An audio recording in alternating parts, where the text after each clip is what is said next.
All right, thank you guys. It is Wednesday, December 15th, 2021. And I'm feeling great on a Wednesday morning because we are coming fresh off a 3-1 day in our 4 premium sports picks on brockpage.com yesterday.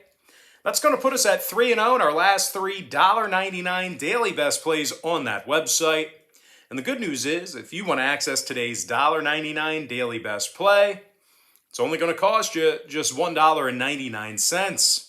We're also hitting at 70% in our last 23 NBA tier package picks on brockpage.com as well. And the good news is we have another NBA tier package pick going off here today. And if you want to access today's NBA tier package pick, link for that play is in the description section below. The Hawks take on the Magic, 7 o'clock Eastern tip-off. Atlanta's -8, totals 223.5.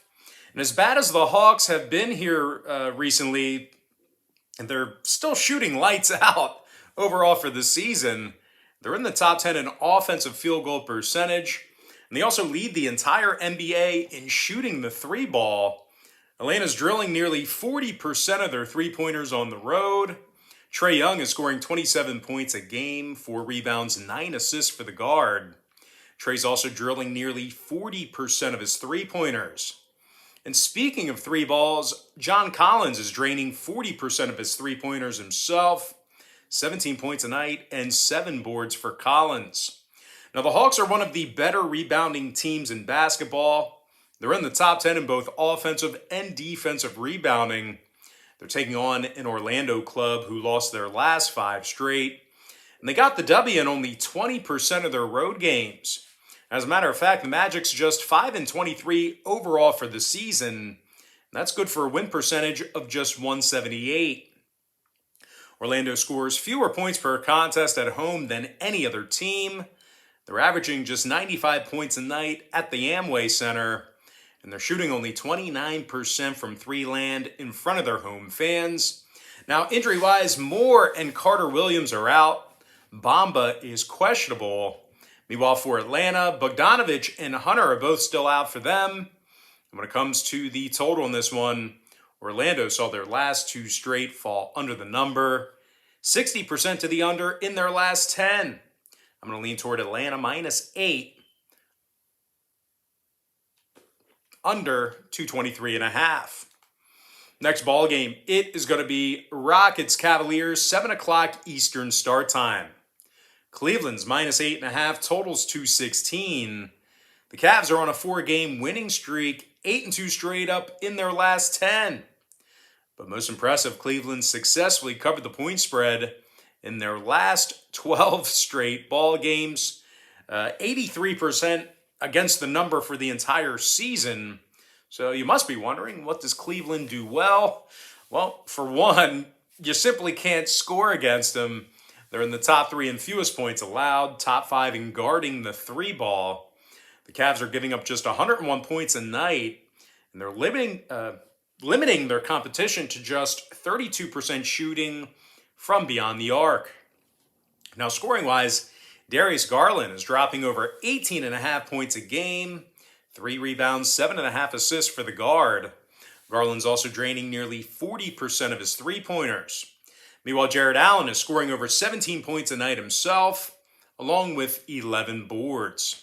Now, they're taking on a Houston team who's gotten the W in just 2 out of 14 road games this year, despite their recent heater. The Rockets are shooting just 68% from the stripe when traveling. They're also making only 32% of their 3-balls on the road. Now, defensively, Houston's in the bottom 5 in points allowed per contest when traveling. And when it comes to the injury report, Gordon, let's try that again. Who is it? Gordon, House, Porter, they're out. Wood is questionable. Meanwhile, for Cleveland, Mobley is questionable for them. Cleveland's 11-4 to the under at home, 62% to the under for the entire season. Give me Cleveland -8.5, under 216. Next matchup, Heat, Sixers, 7 o'clock Eastern start time. Philadelphia's -5.5, totals 204. And despite the potential absence of Seth Curry and Joel Embiid, Miami on the other side, they have themselves some injuries as well. And I just think that Sixers bench is a little bit better. Philly got the W in 5 out of their last 8 ball games. And even when they're mostly healthy, they're in the top 10 in defensive field goal percentage at home. They're playing well defensively this season. Now, scoring-wise, Tobias Harris is dropping over 18.5 points a night, 7 rebounds, 3 assists for the forward.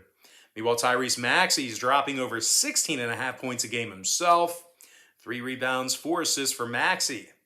Now, they're taking on a Miami team who lost 5 out of their last 8. And they're going to have to go to work without Jimmy Butler and Bam Adebayo. Both players are out for tonight's contest. Now, Martin is also out for Miami, and Tyler Hero is questionable. Miami's in the bottom 10 in offensive rebounding. They're also in the bottom 10 in second quarter scoring. Now, total-wise, I do realize that these teams are going to be impacted offensively due to injuries, but keeping that in mind, they're also going to be impacted defensively as well. Now, the Heat already saw 6 out of their last 10 ball games get over the posted number. Miami's officially 10-6 of the over when traveling this season. Meanwhile, the Sixers saw 3 out of their last 5 get over the line themselves.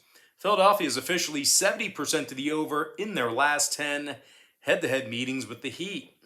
I'm going to lean toward Philadelphia minus 5.5 over 204. Next game, Lakers Mavericks 7:30 Eastern tip-off. Dallas is -1, totals 214. Despite a good stretch of games here recently for the Mavs, they still failed to cover in 6 out of their last 10 ball games. As a matter of fact, the Mavs are averaging only 104 points per contest, and they rank in the bottom 3 in offensive rebounding. Now, Dallas is also making just 68% of their foul shots at the American Airlines Arena. And when it comes to the defensive play in this one, the Mavs are in the bottom 3 in defensive field goal percentage at home, bottom 10 in home defensive rebounding. They're taking on a Laker club who won 3 out of their last 4 themselves, 6-3 straight up in their last 9. The Lakers have had little problems scoring points this season. They're in the top 5 in offensive points per game. LeBron James is scoring over 26 points per contest, 6 rebounds, 7 assists for Bron. Meanwhile, Russell Westbrook is scoring 19.5 points a game himself, 7 rebounds, 8 assists for Russ. The Lakers currently lead the entire NBA in road offensive rebounding.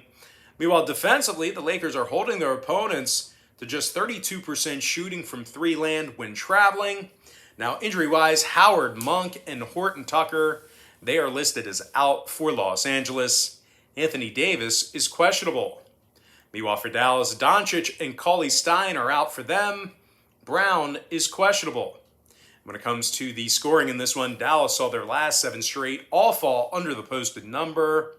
10-3 to the under in front of their home fans. Meanwhile, the Lakers saw their last 4 straight all fall under the line themselves. I'm going to lean toward the Lakers +1, under 214. Next matchup, Pacers-Bucks, 8 o'clock Eastern start time.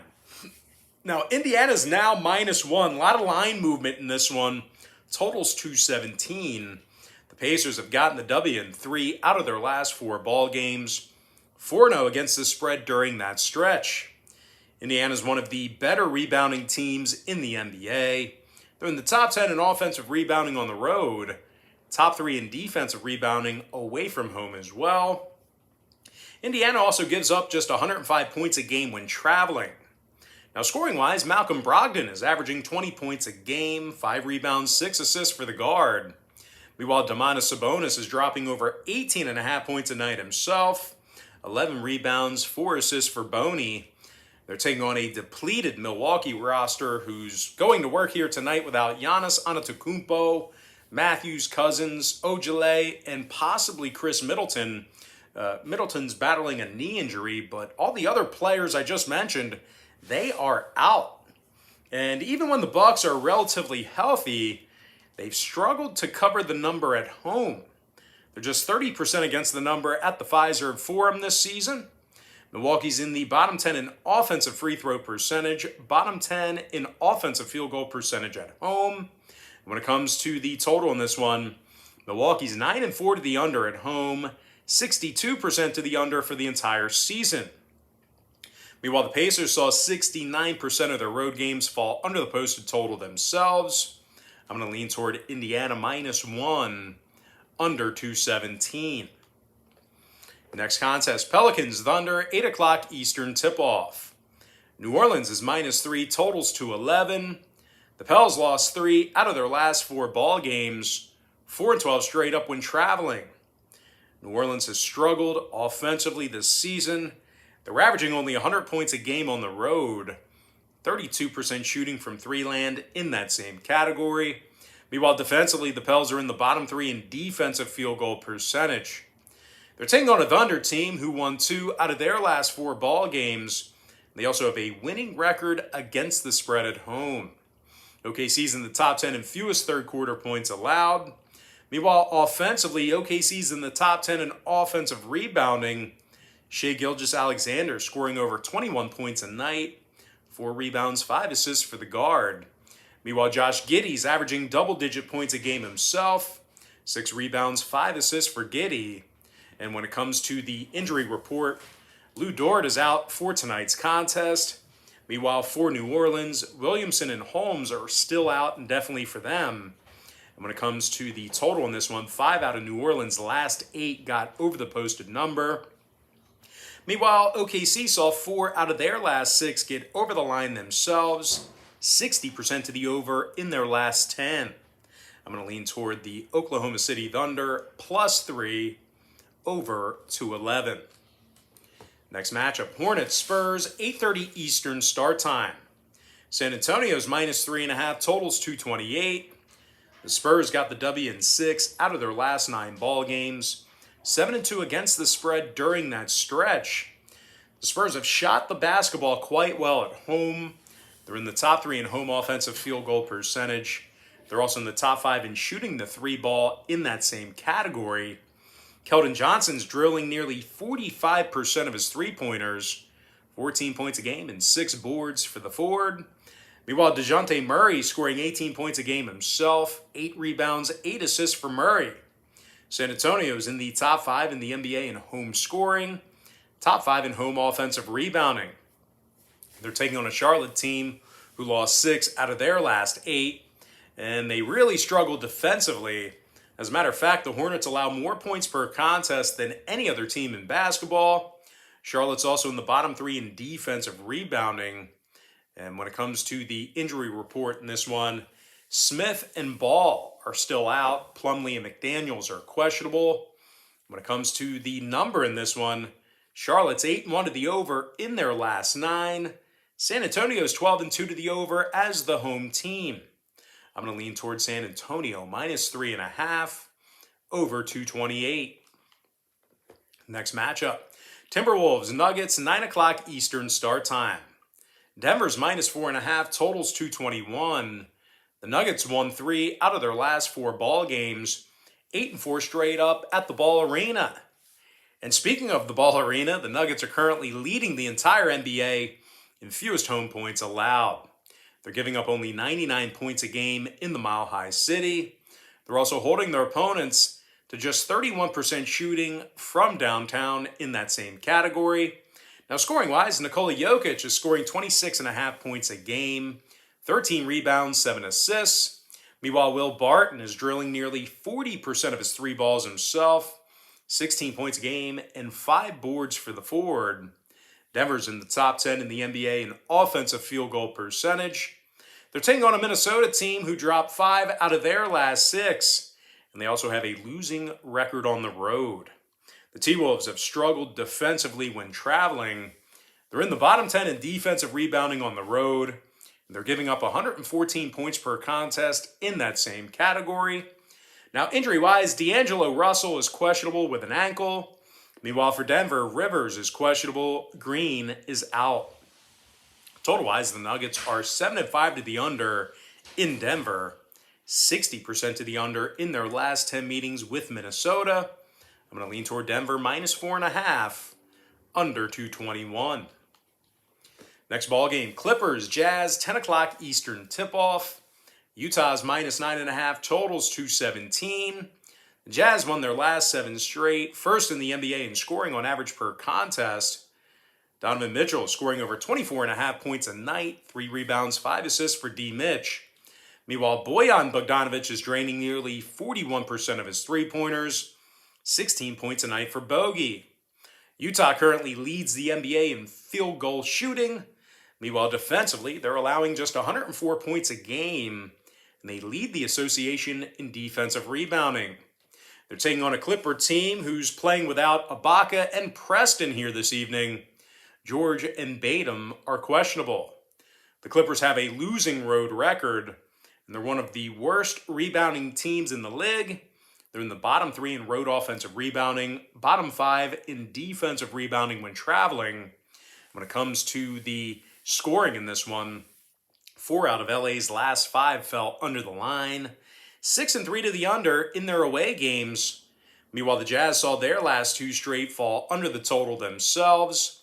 Give me Utah minus 9.5, under 217. Next matchup, Grizzlies, Blazers, 10 o'clock Eastern start time. Memphis is now minus 2. A lot of line movement in that one. Totals 219. But despite their recent success, the Grizzlies are shooting quite poorly on the road. They're in the bottom 3 in the NBA in road offensive field goal percentage. They're also making just 31% of their three-pointers when traveling. The Grizzlies are also averaging only 103 points per contest in their away games. Now, defensively, the Grizzlies have also had problems guarding the 3-ball. They're in the bottom 3 in defensive three-point percentage. They're taking on a Portland team who has little problem making the 3-ball at the Moda Center. As a matter of fact, the Blazers are in the top 10 in home offensive three-point percentage. They're also in the top 10 in home scoring. Dame Lillard's dropping 22 points a game, 4 rebounds, 7 assists for Dame time. Meanwhile, Norman Powell is draining nearly 41% of his three-pointers, 17.5 points a night. And as pitiful as the Blazers have been here recently, they still got themselves a 10-6 mark at the Moda Center. Now, injury-wise, McCollum's still out. Zeller is questionable. Meanwhile, for Memphis, Clark, Merrill, and Williams are out for them. When it comes to the total in this one, Memphis saw their last 2 straight get over the number. Portland went 2-0 to the over in their last couple of games themselves. I'm going to lean toward Portland +2 over 219. And with that, guys, now it's time for our next and final matchup. It is going to be Wizards-Kings, 10 o'clock East. Washington is -1, numbers 225. The Wizards are on a 2-game losing streak, 1-5 straight up in their last 6. The Wizards play their worst basketball on the road, and they also covered in just 25% of those road games. The Wizards are scoring only 103 points a night away from home. They're also shooting just 31% from beyond the arc in that same category. They're taking on a Sacramento team who won 3 out of their last 5, throwing out the Toronto game. The Kings have done a pretty nice job on the offensive end of the court this season. They're in the top 10 in both scoring on average per game and rebounding.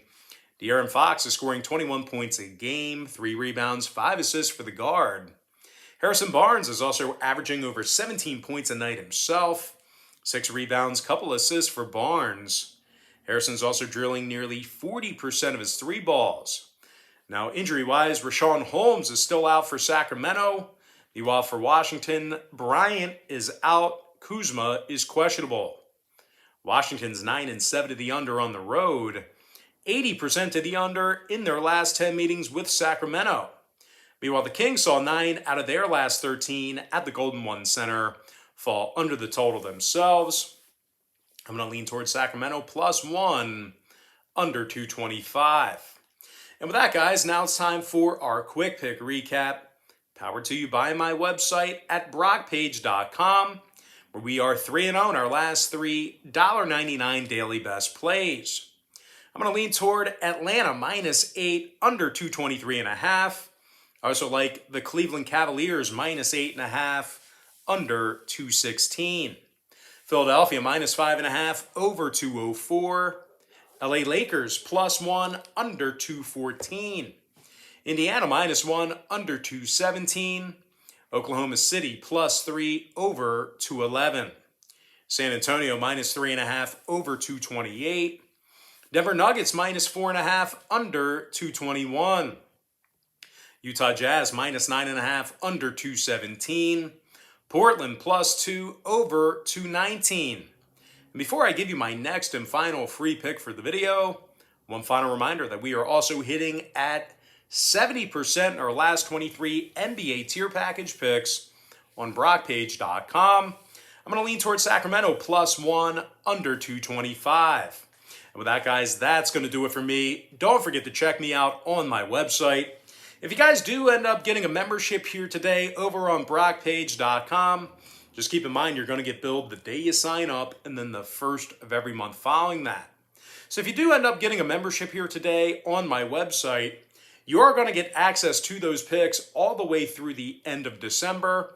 I always tell folks in every single video, the earlier in the month you sign up, the better. And if you want to get access to every single pick that I give out on that website, you're going to want to sign up for my board member tier package picks, where once again, board members get access to every single pick that I give out on that website all the way through the end of December. But most importantly, guys, got to thank you for joining me right here on YouTube. I really hope you enjoyed all this great free content, all this great free information. With that said, guys, happy, what day is it? Happy Wednesday to you. Happy hump day to you. And I look forward to seeing you later on today on my website at BrockPage.com.